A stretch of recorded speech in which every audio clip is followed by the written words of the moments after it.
and welcome to the Art of Being Human. We've been dealing with drugs, and I'm going to continue with that today. We have a ways to go, but since the drug crisis in the United States and all over the world is so great, I really want to take my time with it and get into all aspects of it. And I found out, and I'm just kind of catching you up to date, I have some information that I want to give to you before I have a chance to forget it. There is a drug called ketamine, Ketamine. Now this drug is a painkiller, and the beauty of this drug is that it's not an opioid. You cannot get addicted to it. You can't buy it in a store. It has to be given with injections, with a syringe, and so it is used by firemen, by police at accident scenes when people are in maybe considerable pain and they don't want a person to be addicted to it, and it will kill their pain without the danger of addiction. As a matter of fact, they're saying that some people who are in accidents, who are in pain and need pain medication, are asking not to have it because they're trying to get off opioids, they're trying to get off their addictions, and they're afraid they'll go right back into it. So ketamine is a good choice for that. It's given with a syringe. It's given only by medical personnel at scenes, accident scenes, and so forth. So there is an alternative to the opioids. There is an alternative that's not an opioid, and so the ketamine is sometimes given for that. And information about caffeine.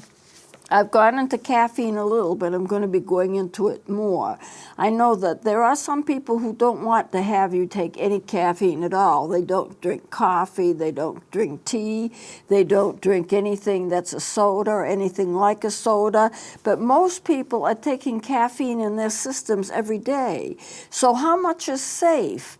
Well, it's been shown that in a healthy adult, 400 milligrams per day or less is considered to be safe. Now, I know a lot of people have a lot more. I had one of my friends, when I was teaching, I rented a room in her house with her mother for a year or two, and she and I became friends, and she always had a Coke in her hand. Always, always. You never saw her without that Coke, and she was always sipping on the Coke all day long. I don't know how much caffeine she brought herself into her body, but it must have been a lot more than 400 milligrams a day.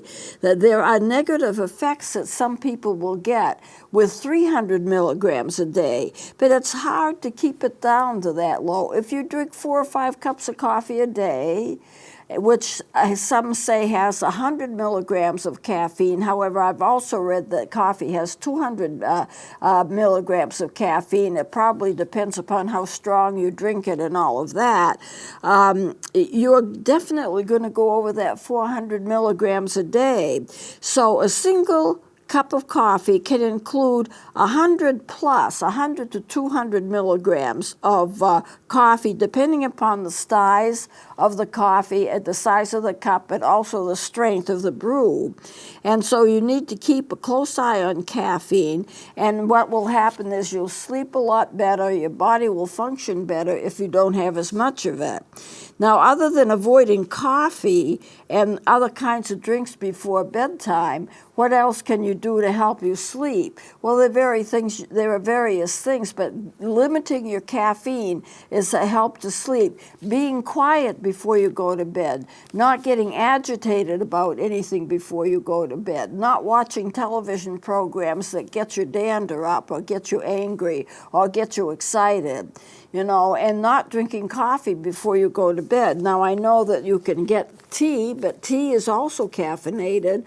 However, decaffeinated tea still has about 3% of caffeine in it. They can't reduce it to 0 for some respect. And they tend to use hydrochloric acid, although some companies just plain use water to filter out some of the caffeine.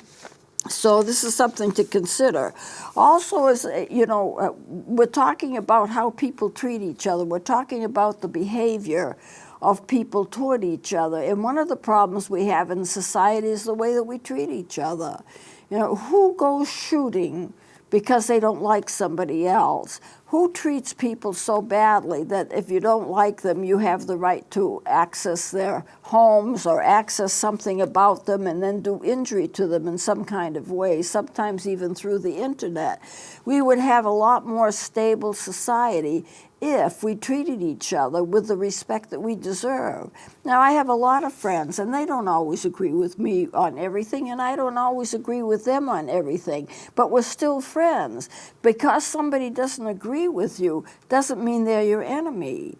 I know in politics, if you don't agree with a candidate, you're the enemy, and that's the way it's been. A few years ago, this state passed a counseling licensure law, and I was against a lot of the things in it because I didn't think it was fair. I thought it was too restrictive, so people who had training and could help others didn't have the right to do it. And it became a real issue, but never did I ever consider my opponents to be my enemy, and they didn't consider me to be theirs either. Well, the whole thing got resolved, and the licensure bill was passed, and that kind of issue is dead and gone. But at the same time, we still treat each other, if we don't agree with each other intellectually, we treat each other like we're enemies, and we do things to each other that are awful.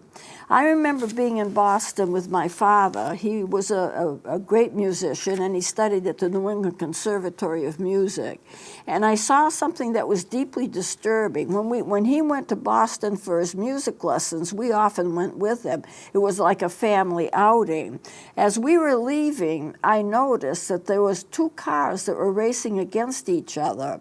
And on the second car that was chasing the first car, there was a man whose arm was outside the door, and he was holding a rifle or a gun. He was ready to shoot whoever the driver was or whatever the circumstance was in the car ahead of him that was trying to get away from him. So I watched this, and this is in the midst of heavy traffic. And I told my father and my parents, a man has a gun, he's holding it out, he's pointing it at the car. Well, my parents couldn't do anything about it, and they just continued driving, and everybody else did too. I don't know what the ultimate result of that encounter was. I don't know if there was a shooting. There wasn't while we were there. So you just don't know how people will act, but they don't make a decision to treat each other with respect. It's my way or the highway. I want this, and if you don't give it to me, you're my enemy. Well, we just can't treat each other that way and have any kind of a society that's worth something. And so I'm going to read. This is something I got on the internet, and this is why I've kind of broached it this way, about how we should treat each other. And this is what it says. I don't know, it was written by a Najwa Zebian, if I'm pronouncing the name right, but this is what it says. Don't break a bird's wings and tell it to fly. Don't break a heart and tell it to love. Don't break a soul, then tell it to be happy. Don't see the worst in a person and expect them to see the best in you. Don't judge people and expect them to stand by your side. Don't play with fire and expect to stay safe. Life is about giving and taking. You cannot expect to give bad and expect to receive good. You cannot expect to give hate and receive love. If you are willing to see positive changes in your life, you must be willing to be that change agent yourself. Now, one of the reasons I do this show is not only to show people about mental health issues and about the dangers of drugs and all of the things that I cover, because I cover a lot. I've been on the air, I think, about 6 years with this show. But also, how do you treat one another so that you can be friends with them, so that you can have relationships with them, and not have them always agree with you? How can you treat people with respect as worthy people, whether they agree with you or whether they don't agree with you? And this is, I think, a challenge that modern society has. Now, there are a lot of differences in people. We all have individual differences. I was talking with somebody, my sister, just the other day, and she said there is a person, a woman who's in her 70s, she's about 75 years old. She has never had a sick day in her life. She has always felt wonderful. She's never had a depressing thought, but she also feels no pain. And she has been studied and is being studied because they don't understand how. She's always on top of things. She's never depressed, and she also never feels pain. Now, there are some people who don't feel pain, not very many, but some. And that can be dangerous because you can injure yourself and hurt yourself and never know it because you don't feel the pain that goes with it. And children have to be watched carefully because they could put their hand on a hot stove. They could get a serious burn, and they wouldn't even know it because they don't have pain with it. But that's kind of rare. But she has both psychological positivity, if I can call it that, to an unusual degree. Most of us cycle at least some, and no pain. So nobody knows exactly what's going on with her, but they are studying her to see what is, if they can see if there's a mutation in a gene or whatever is causing it. They don't know for sure. And the beauty of that, of finding it out, means that they could possibly get new medications to help people or change the way that people function in some kind of a way to help them if they're ill so they don't have the pain of cancer when they're dying and all of that kind of thing. I had a professor who never felt discouraged or depressed over anything. And he used to talk to me about it. He says, you know, I've gone through my life, I've had things happen to me, but I've never been discouraged. I've always been on top of it, never depressed. You know, there's other people that I've known, one of my students who always had anxiety. Every day of his life he suffered anxiety, but he dealt with it and he worked with it. Why one person never has it, why one person always has it, I mean, it almost seems unfair, but this is the nature and the variability of the human being. We are, in our natures, just different from each other. Some of us like certain things, some of us like other things, some of us are sedentary, some of us are active, and so there's differences in our personality, and it's all normal. It's the way it should be. Just like snowflakes are different. There's no two that are alike, I'm told. So people aren't alike either, and yet they are alike in their needs and in their wants and what they want to accomplish, but the way that they get there, the personality structure, how they relate to other people, what their goals are. It's all individual, and we need to be able to respect that. And part of this class is to do that, to help to respect that. So now I've gotten off my soapbox. Let's go into the various classes of drugs because we need to continue with this. These are the various classes of drugs that exist. Alcohol, which is a depressant, barbiturates, which are depressants, amphetamines, which are stimulants, cocaine, opioids. There is a difference between cocaine and the opioids in the way that it's formed and so forth, but they're both drugs. Opioids come from opium, and they're opium derivatives, and that would include heroin, opium, morphine, and codeine. But it doesn't include cocaine. Cocaine comes from a poppy. Then you have the hallucinogens, such as LSD. Then you have the marijuana cannabinoids, which is marijuana, caffeine, inhalants, nicotine, and sedative. Let me just read through those once again without comment. Alcohol, barbiturates, amphetamines, cocaine, opioids, hallucinogens, cannabinoids, caffeine, inhalants, nicotine, and sedatives. Those are the various classes of drugs.